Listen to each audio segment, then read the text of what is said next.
সামনেই উত্তর দিনাজপুর জেলা বার অ্যাসোসিয়েশনের নির্বাচন, যাকে ঘিরে রবিবার অনুষ্ঠিত হলো মনোনয়ন দাখিল প্রক্রিয়া। এদিন রায়গঞ্জে 20 জন মনোনয়ন দাখিল করেছেন। প্রিসাইডিং অফিসার জয়ন্ত কুমার ব্যানার্জি জানিয়েছেন, সোমবারও মনোনয়ন দাখিল প্রক্রিয়া চলবে।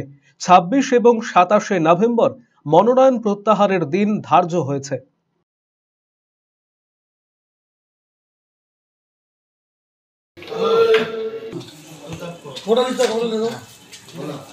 ডি দেবাশিস গুহ, দেবাশিস গুহ ক্যান্ডিডেট দেবাশিস গুহ নাম মিলাতে বলছি।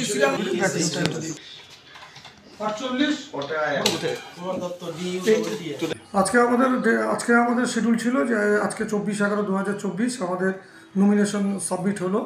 তাতে আমাদেরকে 20 জন ক্যান্ডিডেট কন্টেস্টেড যারা করবে তারা নমিনেশন আজকে সাবমিট করলেন। সেই প্রসিডিওর এবং সেই প্রসেস আমরা চালাচ্ছি। নমিনেশন সাবমিট চলছে এবং আগামীকালও নমিনেশন সাবমিটের তারিখ। সুভাষিস পাল, দেবাশিস গুহ, সুব্রত বসাক, বদরুজ্জামান আদিল, সুজিত সরকার, অজয় কুমার দাস, প্রতাপ কর, অমর কুমার সাহা, সায়ন চৌধুরী, স্বরূপ বিশ্বাস, তারপরে আবার শুভদীপ মুখার্জি আছেন, উনি সাবমিট করেছেন, দীপ্তেশ ঘোষ, রানাউল হক, দীপক দাস, রোহিণী কুমার দত্ত, বিশ্বরূপ দেব,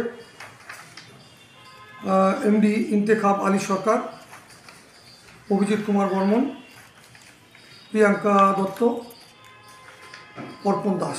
আমাদের এটা সম্পূর্ণ লার্নেট আমাদের বারের এক্সিকিউটিভ যারা মেম্বার্স আছে, টোটাল মেম্বারদেরকে নিয়ে আমাদের এই ভোটটা হয়।